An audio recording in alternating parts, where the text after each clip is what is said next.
Okay, so as it currently stands, it kind of feels as if Trump is making the entire economy a crazy meme. I mean, over the past few days, if we take a look at the China situation, for example, it's gone from good to a little bit bad to nothing to, oh no, we're making big progress, to China saying they have not even talked with the US, to the US saying that no, China's been wanting to reach out to them, saying no, it's the opposite way, to 𝗷𝗷𝗷𝗷. And it's kind of turning into a reality show with some new updates coming out today. And even though I kind of should be against that, saying, hey, you know what? Only let's update when something crazy happens. Every single announcement that's being made about this kind of moves the market. So I still think it is worth a discussion, even if I think it's overkill. That's besides market talk of the crypto space though, because ultimately, whatever happens in these discussions, nothing is going to take our coins down, is what I always say. Matter of fact, most of these announcements will end up being quite bullish. And 𝗕𝗂𝗋, one of the most well-known crypto traders over time, I said, have been playing to not lose for a while. Recently decided to play win instead. And my kind of thought there is, when it comes to crypto really, where the last few months were mostly about just not losing your entire portfolio, it's starting to turn more, again, into a matter of how to actually make a ton of freaking money over the next few months. Yeah, it's a big shift though. Usually you're trying to buy it with the intention of just not it going down 90% tomorrow. Now you're buying with what can actually make me a ton of freaking cool money, man. Anyway, so first things first, this came out earlier today.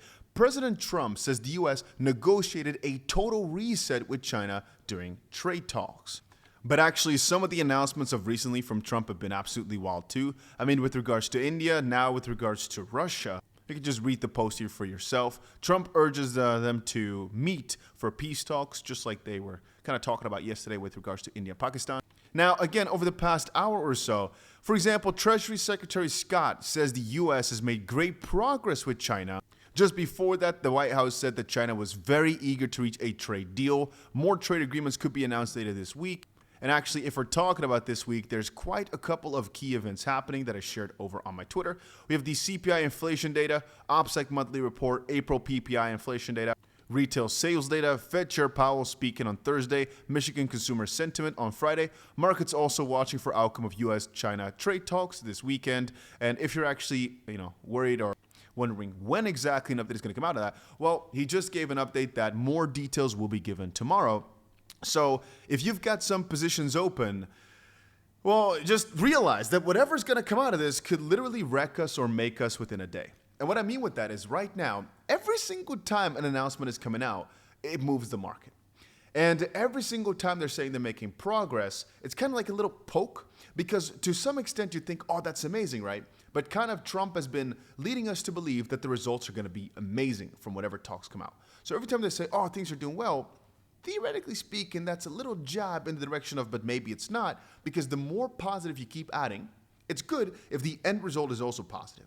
But if the end result is now negative, he's been hyping it up so much that most likely the moment that something negative happens, it would crash us by a very significant margin, man. It would cause some havoc if the China deal, for example, or something like that is now canceled or not coming or something like that.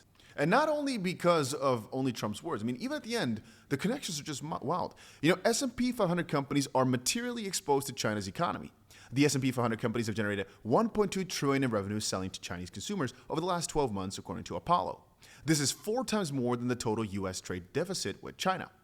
Overall, minus 7% of annual S&P sales are made in China.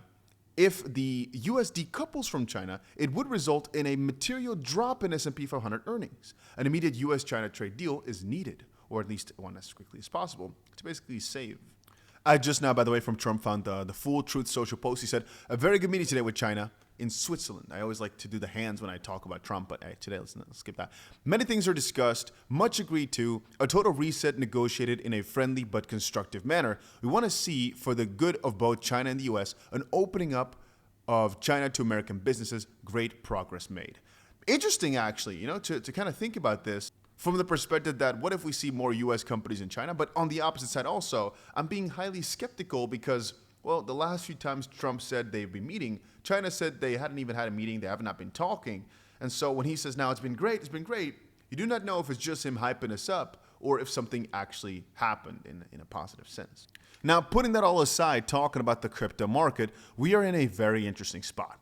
But the last few hours, most coins have been going down. Still, when we consider the overall market outlook, we are like up significantly throughout the day, and a lot of coins have been beating Bitcoin right now. And if you take a look at the weekly or monthly perspective, almost every single coin is up. There's like 3 coins or so, maybe less, that are down throughout the last week. And over the month, let's quickly take a look. Yeah, there's like 3 coins basically as well that are down throughout this entire period. So really, it's just been a whole new bullish wave that we are seeing, mostly led by Bitcoin. Is what I would have said if Ethereum was not going absolutely crazy throughout the past few days. Because I think Ethereum here, you can see, is up 60% or so this month. I think if you take a slightly longer period, it is up like 90% or so. Since the lowest point was like $1,300, maybe something like that, not too long ago. Right now at almost $2,500. But I still think that Bitcoin, if Bitcoin were to drop significantly here, I'm talking a few $1,000s or below $100,000 again, then most altcoins will slash significantly. But if it continues to set this number, and we again have ourselves the weekly close in like, what, 6 hours or something like that, if it again sets such a high new weekly close, just look at it from this angle, for example. If it sets the weekly close right here at $104,000, you can see just how positive that looks, right? Again, there is the potential for actually setting us the highest close. Wait a minute. This could literally be the highest close ever. Now that I'm looking at it. Wait. So the close here. Oh, wait a minute. So the highest close that we've ever gotten is, at least on this Bitfinex chart for Bitcoin, seems to be here 104.3 thousand. I'm just seeing if there's any higher close. 104.3 thousand. This one was, let's quickly see, 102.6. And this one, no. So literally nowhere in this will we have had a higher close, depending on whether or not we close at the 104. Yeah, about 104 point some thousand. So that is actually going to be really, really interesting to take a look at over the next few hours or so, as right now we are basically hovering around that level. And if we, I guess, stay right here and end up closing like that throughout the day, this could be the best day we've ever, or best week at least, we've ever seen for Bitcoin. Of course, not in terms of percentage gain or anything like that, but potentially the highest point we've ever reached. And that's so crazy because we're so far away from all-time high, still $5,000, still like 4 point something percent. But maybe 5%, maybe we're like $6,000 away from all-time high. I don't know what the all-time high really is. It's going to depend on the exchange. Here, the highest point is 109.6, but I think some exchanges, it might have hit more like 110,000. Let's just say we're roughly 5% away or so from the highest point ever. But then, theoretically speaking, we might have ourselves the highest weekly close, though, because it is Sunday. We're in a bullish phase right now. But I guess we all know that, though. So I'm still thinking it's probably not going to happen. I have a feeling we're going to have ourselves a little bit of a bounce. But then again, that's also because most likely this is the most important resistance we've ever faced.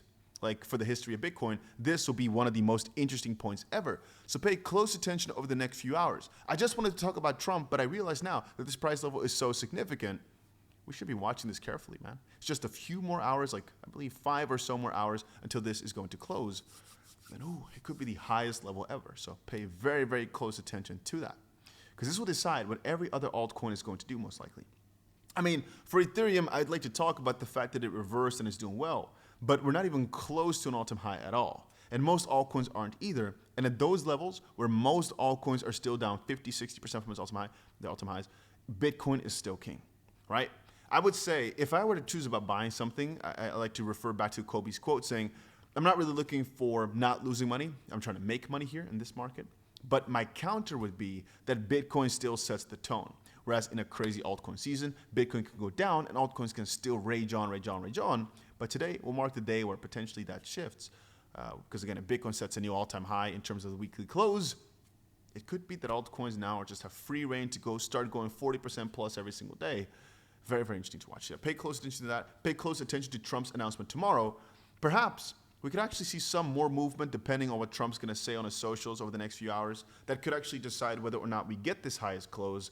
But also remember, even if we do get all these bullish signs, if Trump says something really, really bad tomorrow, it might mean nothing. So pay close attention to that as well. And that's about it for this little crypto update right now. Very, very interesting situation that we're in. And make sure you press the like button if you enjoyed it. And maybe put the notification bell on so you're always notified whenever something crazy happens.